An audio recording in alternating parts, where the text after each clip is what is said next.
a 300-pound man. After a brief encounter with an elderly gentleman, his weight plummeted directly from 300 pounds to 160 pounds within a month, and he was skin and bones in less than 2 months. Meet Billy, a portly lawyer. One day, Billy and his wife were driving home when, accidentally, they hit and killed an elderly lady. As a high-profile lawyer, he remained completely composed. He managed to bribe the judge and the police, getting the judge to rule that the elderly lady was fully at fault for running a red light, resulting in Billy's acquittal. However, at that moment, an elderly man suddenly appeared, touched Billy's face briefly, and mumbled a curse before departing. At that time, Billy had not yet grasped the gravity of the situation. The following day, Billy and the judge were playing golf, during which Billy taunted the deceased woman, saying that if she had been as robust as him, she would have survived. Strange things began happening very soon. A 300-pound man, just touched by an old man, wasted away to skin and bones in less than 2 months. Billy paid a visit to the judge's house, only to learn from the judge's wife that her husband's body started to deteriorate after being touched by an old man.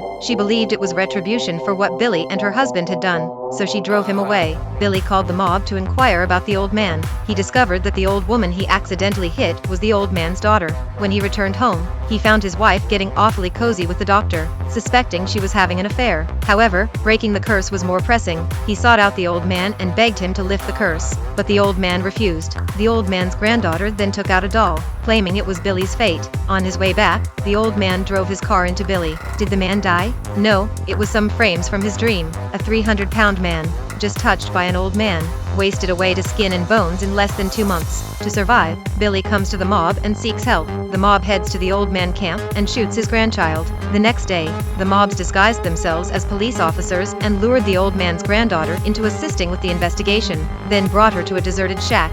There, they placed sulfuric acid over the woman's head, threatening the old man to release Billy from the curse. Nothing he can do. The old man comes up to Billy and tells him the curse cannot be lifted but only be transferred. He gives Billy an apple pie. Whoever eats this apple pie, it will transfer the death curse to them. Billy thinks about his wife who cheated on him. He came home with apple pie, tricked his wife into eating apple pie. Wake up the next day, all that was left of the wife was her bones. However, Billy's happiness was short-lived as he discovered that someone had tampered with the apple pie. Just then, his daughter rushed over and started eating the apple pie. Billy was deeply shocked. At that moment, his wife's lover also arrived. Billy invited him inside, and the story concluded.